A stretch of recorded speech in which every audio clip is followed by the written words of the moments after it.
जो फोकस है, आपको अगर आपने पवन खेड़ा की ये बाइट अगर ध्यान से सुनी हो तो पवन खेड़ा का यही कहना है कि ये जो रिंग मास्टर गोगो की बात हो रही है, ये रिंग मास्टर गोगो गौतम अदानी के लिए कहा जा रहा है। और आपको याद होगा कि जब अभी कुछ दिन पहले प्रधानमंत्री नरेंद्र मोदी जब बजट सेशन के दौरान बोल रहे थे तो उन्होंने कहा था कि विपक्ष को इसी बात की मिर्च लगी हुई है कि एक आदमी उन पर भारी हो चुका है। तो उसी स्टेटमेंट को पवन खेड़ा ने अपने स्टाइल में बोलते हुए कहा है कि इस समय एक ही आदमी यानी कि रिंग मास्टर गोगो, जिसका नाम उन्होंने रेफर किया है गौतम अदानी को, कि वो पूरे हिंदुस्तान पर हावी हो चुका है, हिंदुस्तान की कैबिनेट पर हावी हो चुका है और पूरे संसद को उस एक आदमी ने ठप कर दिया है। ये कांग्रेस का कहना है और बात भी सही है। जितने भी विपक्षी दल हैं वो इस समय यही कह रहे हैं कि अदानी में ऐसी क्या चीज है कि जैसे ही सरकार के सामने विपक्षी दल ये कहते हैं कि देखिए प्रधानमंत्री नरेंद्र मोदी और अदानी की जो नजदीकियां हैं वो उसका फायदा उठाते हैं, तो सरकार बिल्कुल तिलमिला जाती है।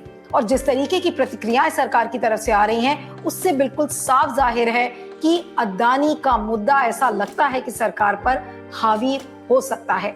अब सबसे बड़ा सवाल है कि आज ह्यूमन चेन बनाई, कल ईडी के दफ्तर गए, अब संसद सत्र चल रहा है तो इस समय विपक्ष को भी पता है कि मीडिया का पूरा फोकस उन पर है और मीडिया न भी दिखाना चाहे तो मीडिया एक तरीके से मजबूर हो जाता है, क्योंकि ये सारी गतिविधियां संसद के अंदर हो रही है तो मीडिया को दिखाना ही पड़ता है, भले ही वो न चाह के भी, वो अगर न भी चाहे दिखाना।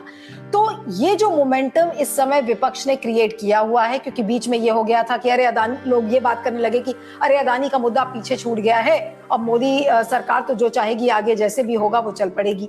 लेकिन ऐसा नहीं लग रहा है। अभी सेकेंड हाफ जो बजट सेशन का शुरू हुआ है उसमें विपक्ष ने एक बार फिर से पुरजोर तरीके से अदानी के मुद्दे को एक अच्छा खासा सेंटर फोकस में वो लोग लेकर आए हैं। तृणमूल कांग्रेस भी लगातार अदानी के मुद्दे पर संघर्ष करता हुआ नजर आ रहा है, संसद के अंदर, संसद के बाहर।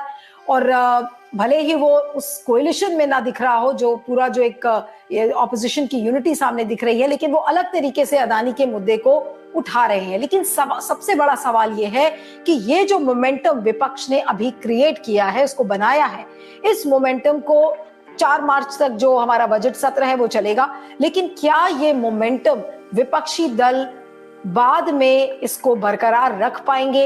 ये एक इस समय बहुत बड़ा सवाल है और प्रश्न चिन्ह भी है कि इसको विपक्षी दल कैसे करेंगे। ये एक तरफ संसद की गतिविधि है और दूसरी तरफ आप देखिए कि विपक्षी दलों के पीछे किस तरीके से सीबीआई को और ईडी को छोड़ा जा रहा है। अभी ही आज सुबह की खबर है कि कितना भारी ड्रामा कविता राव यानी कि जो केसीआर की जो बेटी हैं, तेलंगाना के मुख्यमंत्री की, आज उनको ईडी में पेश होना था, ईडी दफ्तर जाना था, उन्होंने मना कर दिया और अब ये कहा जा रहा है कि हो सकता है कि अब उनको ईडी गिरफ्तार कर ले। तो मनीष सिसोदिया जेल के अंदर, सत्येंद्र जैन जेल के अंदर, केसीआर की जो बेटी है कविता राव, उनसे पूछताछ होगी। उधर तेजस्वी यादव भी इस समय जो उनका जो नौकरी के बदले जमीन का जो पूरा मामला था उसमें वो पेश होंगे। तो क्या सारे विपक्षी दलों को, क्या मोदी जी का फोकस यही है कि जितने भी विपक्षी दल है सबको जेल भेज दूं?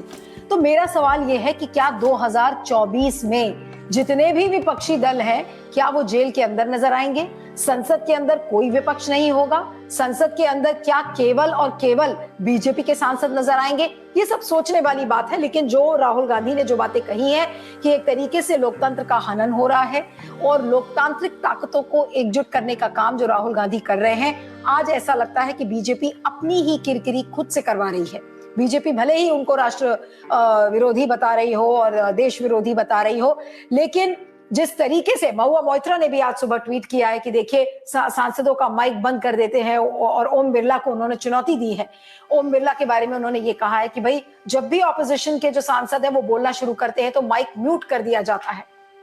तो ये जो एक नैरेटिव विपक्ष खड़ा कर रहा है, इसका मोमेंटम विपक्ष कब तक बना पाएगा, ये एक बड़ी बात है। लेकिन अभी फिलहाल जो मौजूदा हालात है उसमें ऐसा लग रहा है कि विपक्ष मोदी सरकार के ऊपर हावी है।